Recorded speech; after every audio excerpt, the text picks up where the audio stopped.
الأسبوع الرابع تواليا اعتصاماتكم في عاصمة المحافظة بعد أن قدم الأهالي إلى العاصمة للمطالبة بمشاريع الخدمات.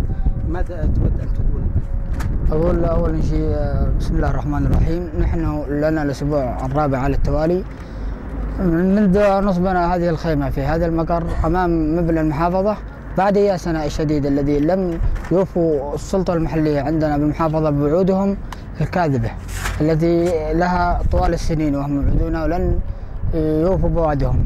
ونأكد لهم هنا أن احنا سلميون وأن باقيون هنا حتى تنفذ جميع مطالبنا، وهي كهرباء مرخة خورة وطريق الحجر خورة وطريق واسط البيضاء وطريق ذيسر الهجير، وهي مطالب مشروعة، وأن الكهرباء وصلت في جميع المديريات في المحافظة إلا مديريتنا. لماذا؟ العلم عند الله، وهذا السؤال يرجع للأخ المسؤولين، ونطالب الأخ المشير عبد ربه منصور هادي في التدخل سريعا في هذه القضية، فإن احنا مظلومون الوحيدون، حيث أن الكهرباء وصل إلى مديرية المحفد غير تابعة لمديرية محافظة شبوة، وهذا ما أردت أن أوضحه، ونحن صامدون لا محالة.